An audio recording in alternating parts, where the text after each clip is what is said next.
UPDF এর সাথে বৈঠক করেছে এবং এই ইউপিডিএফ প্রকাশ্যে ঘোষণা করেছে তারা স্বায়ত্তশাসন চায় এবং তারা নিজেদেরকে আদিবাসী দাবি করে।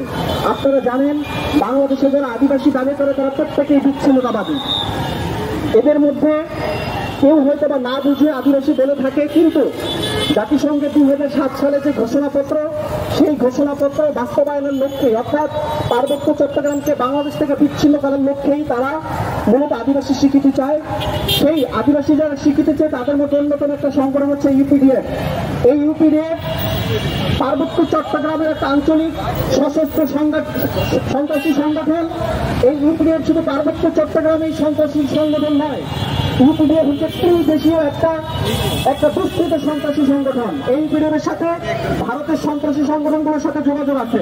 এই ইউপিডিএফের সাথে মিয়ানমারের আরাকান রাজ্যের আরাকান আর্মির যোগাযোগ আছে। শুধু যোগাযোগ নয়, তারা একে অপরকে সামরিক প্রশিক্ষণ, অস্ত্র সহায়তা, অর্থ সহায়তা সহ সব দিক থেকে তারা একে অপরকে সহযোগিতা করছে। একই সাথে এর সাথে সাম্রাজ্যবাদীদের যোগাযোগ রয়েছে।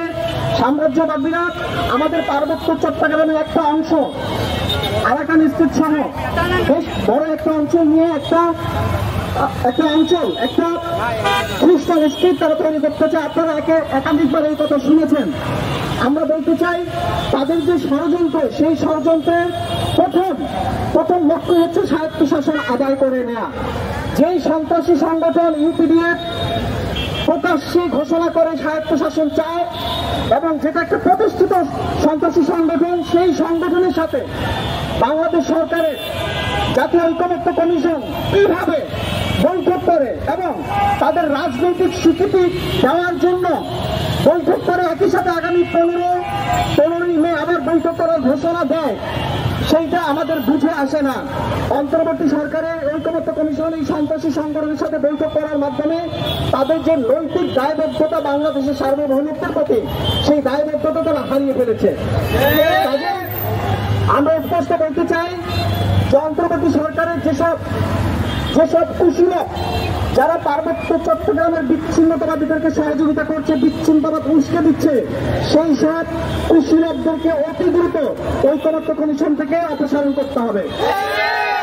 একই সাথে অন্তর্বর্তী সরকারের অন্যতম একজন কুশীলব হচ্ছে টিআইবির ইফতেখারুজ্জামান, যে প্রতিনিয়ত এই সকল বিচ্ছিন্নতাবাদীদের সহযোগিতা দিয়ে যাচ্ছে। আমরা সরকারকে বলবো অতি দ্রুত এই ইফতেখারুজ্জামানকে বাংলাদেশের অন্তর্বর্তী সরকারের সকল কার্যক্রম থেকে তাকে বহিষ্কার করতে হবে। আমাদের 2 নম্বর দাবি হচ্ছে ইউপিডিএফ এর সাথে আগামী 15ই মে জাতীয় ঐকমত্য কমিশনের যে বৈঠক হওয়ার কথা, সেই বৈঠককে অবিলম্বে বাতিল করতে হবে। আমাদের 3 নম্বর দাবি হচ্ছে ইউপিডিএফ একটা ত্রিদেশীয় আন্তর্জাতিক ত্রিদেশীয় আন্তর্জাতিক একটা সন্ত্রাসী সংগঠন, যারা বাংলাদেশের স্বাধীনতা সার্বভৌমত্বে বিশ্বাস করে না। এই ইউপিডিএফের সমস্ত কার্যক্রম বাংলাদেশে নিষিদ্ধ ঘোষণা করতে হবে।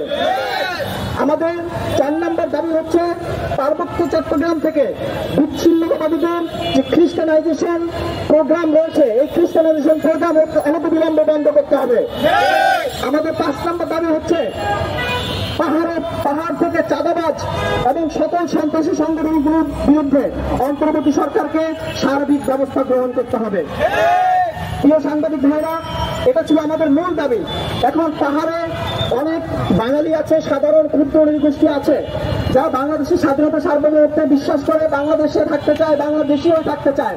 আমাদের কোনো মন্তব্য, আমাদের কোনো আক্রোশ তাদের প্রতি নেই। আমাদের আক্রোশ, আমাদের মন্তব্য, আমাদের ক্ষোভ হচ্ছে পার্বত্য চট্টগ্রামের সন্ত্রাসী সংগঠনগুলোর বিরুদ্ধে। একই সাথে সন্ত্রাসী সংগঠনগুলোকে বাংলাদেশের সরকারের মধ্যে, সরকারের ভিতরের বাইরের যারা পৃষ্ঠপোষকতা দিয়ে যাচ্ছে, সহযোগিতা করে যাচ্ছে, তাদের বিরুদ্ধে। অতএব বাংলাদেশ সরকারকে বলবো যে অতি দ্রুত এই সকল সন্ত্রাসী সংগঠনগুলোর বিরুদ্ধে ব্যবস্থা নিয়ে সন্ত্রাসী কার্যক্রমগুলো বন্ধ করে দিয়ে পাহাড়কে বাঁচান, পাহাড়ের সাধারণ ক্ষুদ্র নৃগোষ্ঠী বাঙালিদেরকে বাঁচান। তারা এই পাহাড়ের চাঁদাবাজি, সন্ত্রাসী পাহাড় কারণে অতিষ্ঠ হয়ে গেছে, তাদের জীবন ক্ষুণ্ণ হচ্ছে, সেনাবাহিনীর অনেক সদস্যকে মেরে ফেলা হচ্ছে, সাধারণ মানুষকে নিয়ে মেরে ফেলা হচ্ছে, নারীদের সম্ভ্রমহানি করা হচ্ছে। এই সকল কার্য কার্যক্রমের দায় হচ্ছে ইউপিডিএফ জেএফএস সহ সমস্ত সন্ত্রাসী সংগঠনের ঘাড়ের উপর। কাজে অতি দ্রুত যদি সন্ত্রাসী সংগঠনগুলোর কার্যক্রম নিষিদ্ধ করা না হয় তাহলে পাহাড়ের সার্বভৌমত্ব বিনষ্ট হতে পারে।